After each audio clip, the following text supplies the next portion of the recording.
A paz do Senhor Jesus a todos os irmãos, todos os alunos aí da Escola de Teologia Maranata.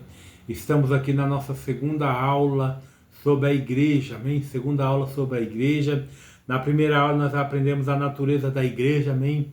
Aprendemos um pouquinho sobre a natureza. Nessa segunda aula nós vamos aprender sobre a origem da igreja. Como se originou a igreja, como surgiu a igreja, amém? Estamos aqui nessa aula, nesse estudo sobre a igreja. A aula passada foi sobre a Bíblia, a bibliologia. Aprendemos muito ali em 8 aulas, não é? E hoje nós começamos aqui a eclesia, não é? A doutrina da igreja. E essa segunda aula é a origem da igreja. Vamos lá? Vamos entender um pouquinho sobre a origem da igreja. Meu irmão, muitas interpretações foram propostas sobre quando se originou a igreja nos séculos, nos círculos teológicos. A questão da origem exata da igreja no Novo Testamento tem sido alvo de muitos debates, não é verdade? Alguns têm adotado uma abordagem bastante ampla e sugerem que a igreja existe desde o início da raça humana, incluindo todas as pessoas que já exerceram fé na promessa de Deus a partir de Adão e Eva em Gênesis 3:15. Outros, meus irmãos, apoiam um início no Antigo Testamento para a igreja, especificamente nos relacionamentos pactuais entre Deus e o seu povo, a partir dos patriarcas e continuando durante o período mosaico. E muitos estudiosos, meus irmãos, preferem uma origem neotestamentária para a igreja, mas neste contexto também há diferença de opiniões. Alguns, por exemplo, acreditam que a igreja foi fundada quando Cristo começou publicamente seu ministério e chamou os 12 discípulos. Abonda os pontos de vista, inclusive o de alguns ultradispensacionalistas que acreditam não ter a igreja começado realmente antes do ministério e viagem missionária do apóstolo Paulo. E a maioria, meus irmãos, dos estudiosos querem seja seus antecedentes pentecostais, evangélicos ou modernistas, acreditam que as evidências bíblicas são favoráveis ao dia de Pentecostes, em Atos 2, para a inauguração da igreja. Alguns, no entanto, eles reconhecem que a morte de Cristo efetivou a nova aliança, como diz Hebreus 9, 15 e 16. Por isso entende-se João 20, 21 e 23, a inauguração da igreja como incorporação à nova aliança, João 20, 29, que demonstra já serem crentes. Os discípulos já estavam dentro da igreja antes de serem revestidos de poder pelo batismo do Espírito Santo. Uma vez que Deus é eterno e imutável, o que quer que ele desejou imutavelmente desde a eternidade. Ele nos elegeu nele antes da fundação do mundo para que façamos santos e irrepreensíveis diante dele, como diz Efésios 1:4 e 2 Coríntios 5:17. Ele conhecia não somente a igreja em geral, mas também cada pessoa em particular que faria parte dela. A sua presciência é infalível. A igreja envolve um ministério que não foi compreendido no Antigo Testamento, Efésios 3:15 e Gálatas 1:26. Mas Deus estava, não é? Deus ele estava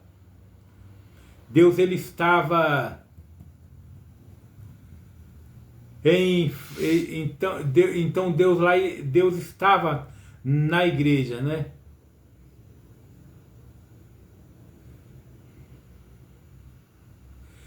E Berkhoff defende a origem da igreja no período do Antigo Testamento. Na essência, Israel constituiu a igreja de Deus no Velho Testamento. Apesar de sua instituição externa diferem amplamente da instituição da igreja no Novo Testamento.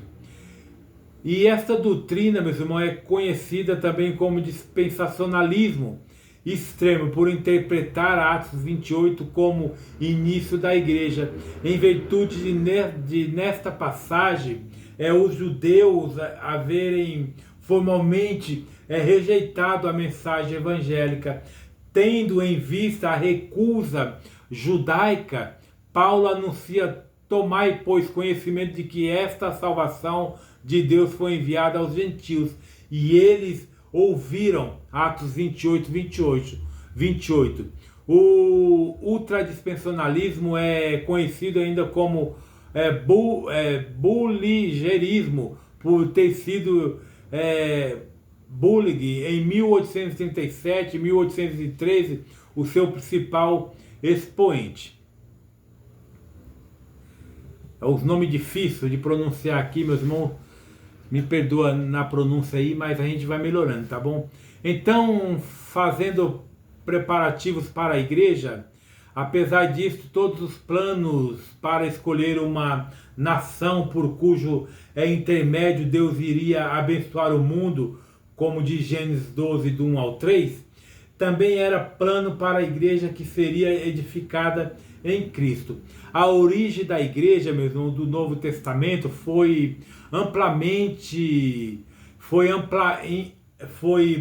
planejada e ordenada pela infinita sabedoria de Deus desde toda a eternidade. O mistério de como judeus e gentios podem estar unidos como cordeiros no corpo espiritual de Cristo foi mantido em segredo no passado, mas foi revelado aos seus apóstolos e profetas no Novo Testamento, Efésios 3 ao 5 e Gálatas 1, 26 e 27.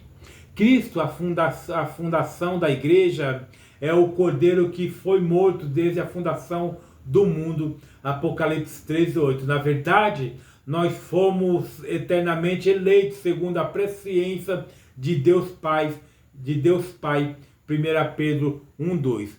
Pela sua onisciência, Deus ele conhece o fim de todas as coisas.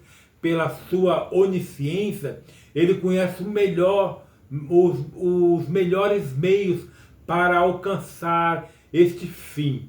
A igreja, meus irmãos, um dos grandes mistérios de Deus depende da infinita sabedoria de Deus. Sem ela, o grande mistério antes do oculto agora revelado não teria sido possível. Na verdade, este mistério é tão grande que até mesmo os anjos se assombraram com o plano. Para que agora, pela igreja, a multiforme sabedoria de Deus seja conhecida dos principados e potestades no céu, segundo o eterno propósito que fez em Cristo Jesus, nosso Senhor. Efésios 3, 10, 11 e 1 Pedro 1, 12. Assim, meus irmãos, como a onisciência de Deus planejou o grande mistério da igreja em conformidade com a sua vontade eterna e imutável, a sua soberania providencia serão capazes de realizar a soberania e o governo universal de Deus, e a providência é a maneira como ele o realiza. O Pentecoste é iniciado na igreja, né? Na igreja, o Pentecoste ele é o início da igreja. Ao citar expressamente a eclesia pela primeira vez em Mateus 16, 18, Jesus fala de algo que iniciaria no futuro. Edificarei, Oikodomezo é um verbo no futuro simples, não uma expressão de disposição ou determinação. A igreja não foi revelada até os apóstolos e profetas do Novo Testamento, Efésios 3, 1, 6. Diversos fatos deixam claro que a igreja não começou até depois da ascensão de Cristo. A expressão como agora tem sido revelada indica claramente que a igreja do mistério não era conhecida de antemão. A igreja simplesmente não existia no Antigo Testamento. Os gentios não eram co-herdeiros das bênçãos de Deus, mas estavam separados da comunidade de Israel. Efésios 2:12. E a parede de separação que estava no meio não foi derrubada. Cristo predisse que a igreja ela seria uma instituição futura em relação ao seu tempo. Depois que Pedro confessou: "Tu és o Cristo, o Filho de Deus vivo", Jesus respondeu: "Bem-aventurado és tu, Simão Bar-Jonas, porque não foi carne e sangue quem tu revelou, mas meu Pai que está nos céus. Pois também eu te digo que tu és Pedro, e sobre esta pedra edificarei no futuro a minha igreja, e as portas do inferno não prevalecerão contra ela." Mateus 16, 17 e 18. Como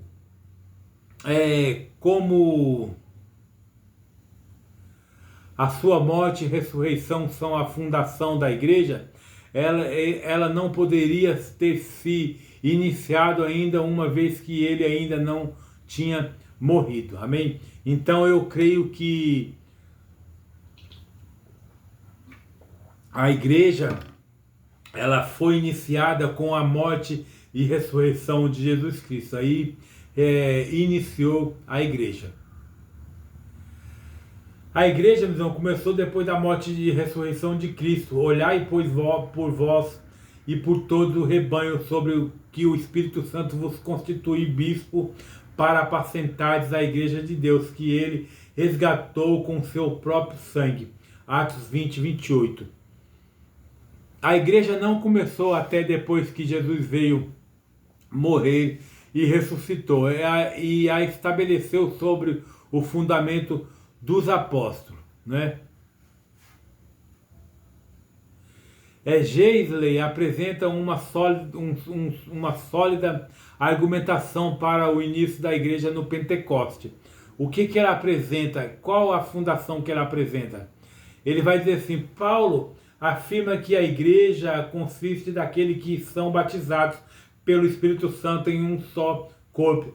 Todos nós fomos batizados em um Espírito, e todos temos bebido de um Espírito. 1 Coríntios 12, 13. E acrescenta: individualmente somos membros um dos outros. Romanos 12, 5. O que acontece naturalmente pela ação de um Espírito. 1 Coríntios 12, 27. João nos informa que este batismo no Espírito não começou até o dia de Pentecoste.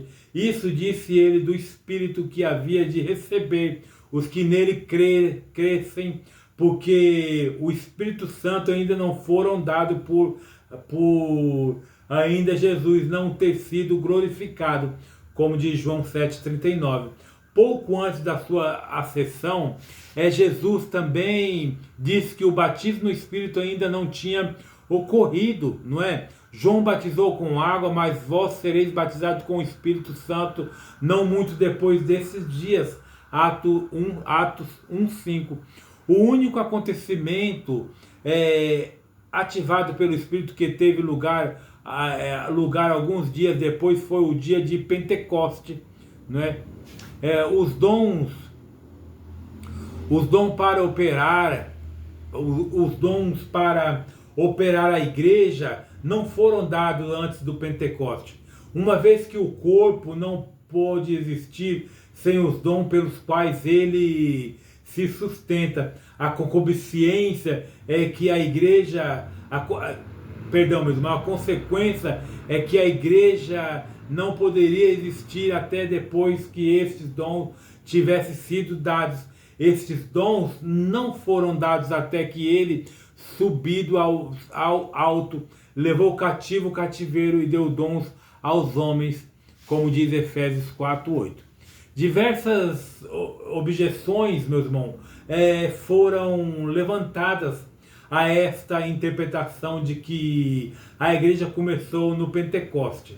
Alguns partidários do conceito afirmam que ela começou no Antigo Testamento. Outros, chamados ultradispensacionalistas, sustentam que a igreja não começou até bem depois do Pentecoste. Principais razões pelas quais a igreja não se originou antes da era do Novo Testamento. A igreja era um mistério não conhecido nos tempos do Antigo Testamento, como diz Efésios 3 e 6. Cristo, ele declarou que a igreja ainda era futura em Mateus 16 ao 18. A expressão de Cristo, minha igreja, indica que ela não se iniciou antes do seu tempo. A fundação da igreja não foi concluída até depois do tempo de Cristo, Efésios 2:20.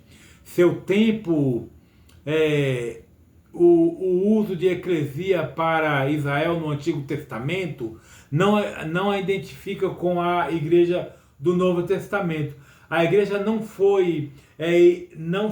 se iniciou até depois que Cristo morreu e ressuscitou, Atos 20:28 e Efésios 4:8 a 11. A igreja, o corpo de Cristo, teve início no Pentecoste pelo batismo do Espírito Santo, como diz 1 Coríntios 12:13 e Atos 1:5. Pedro apontou o Pentecoste como princípio da igreja em Atos 11:15. Os dons necessários para operar a igreja não foram dados até depois de que Cristo subiu aos céus, Efésios 4:11 e 12 e 1 Coríntios 12:4.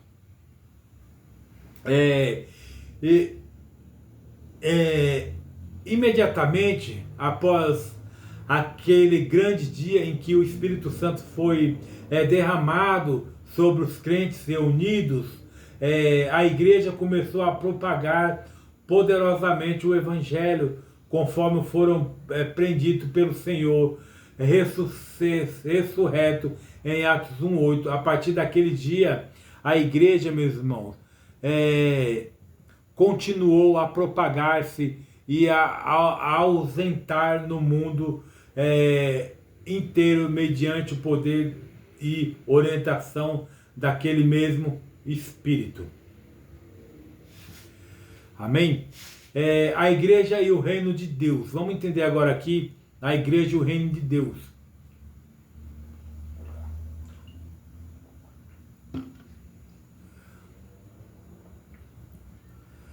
Meus irmãos, outra maneira de entender o caráter da igreja no Novo Testamento é examinando o seu relacionamento com o reino de Deus, Basileia, Theos. O reino era um dos princípios, dos principais ensinos de Jesus durante seu ministério terrestre. É impossível estar no reino de Deus sem estar na igreja como corpo místico de Jesus Cristo, não é? Deixa eu ver aqui. Constitui um reino em sua relação com Deus, em Cristo como seu governador. É uma igreja em sua separação do mundo, na devoção a Deus e em sua união orgânica uns com os outros, não é? Como uma igreja, são chamados para ser instrumento de Deus no preparo do caminho para a ordem ideal de coisas e na introdução dessa ordem é como um reino, representam a realização unicial da ordem ideal entre eles. A igreja visível é o reino de Deus. Também elas podem ser identificadas até certo ponto. Certamente se pode dizer que a igreja visível pertence ao reino, mas parte do reino até constituir a mais importante incorporação visível das forças do reino. Ela compartilha o caráter da igreja invisível, sendo ambas uma só, como meio para a realização do reino de Deus. George R. Lodge entende que o reino era o reinado de Deus e a igreja por contraste à esfera do domínio divino. As pessoas sujeitas ao governo de Deus de modo semelhante ao que distingue entre reino e igreja. Acha que que não se deveria equiparar os dois. Pelo contrário, o reino cria a igreja e a igreja dá testemunho do reino. Além disso, meus irmãos, a igreja é instrumento e depositária do reino, como também a forma que o reino ou reinado de Deus assume na terra. Uma manifestação concreta do governo soberano de Deus entre a raça humana. Outros, meus irmãos, distinguem reino de Deus e igreja por acreditarem ser aquele primariamente um conceito escatológico, ao passo que esta ela possui uma identidade mais temporal e considera que a ideia bíblica primária do reino é o governo de Deus, reconhecido nos corações dos pecadores, mediante a poderosa influência generadora do Espírito Santo. E esse governo já é exercido na terra. Em princípio, a realização presente dele é espiritual, não é? E universal, mas não será de modo completo antes da segunda vinda visível de Cristo. Em outras palavras, Bergson defende um aspecto de já ainda não, operando no relacionamento entre o reino e a igreja. Por exemplo, Jesus enfatizava a realidade presente e o caráter universal do reino, concretizando de modo inédito mediante seu próprio ministério. Além disso, ele oferecia uma esperança futura, o reino que viria em glória. Não é? Então, a esperança futura, o reino, ele viria em glória. Amém? Essa foi a nossa segunda aula, a origem da igreja. Amém? Estamos aqui falando sobre a igreja, a eclesia, não é? Segunda aula, a primeira aula, a natureza da igreja. A segunda aula, a origem da igreja. Na terceira aula, nós vamos aprender a igreja é Israel, não é? A igreja é Israel. Essa vai ser a nossa terceira aula, amém? Deus abençoe a sua vida. Um forte abraço. Estude. Pegue papel, caneta. Pega a Bíblia, estuda, pega os versículos, medita nos versículos, compara os textos. É bom que você tenha 2 ou 3 Bíblias diferentes para que você possa estudar e entender melhor aí o que está sendo falado. Amém? Deus abençoe e até a próxima aula, a Igreja Israel. Deus abençoe, um forte abraço, um beijo no seu coração. Tchau!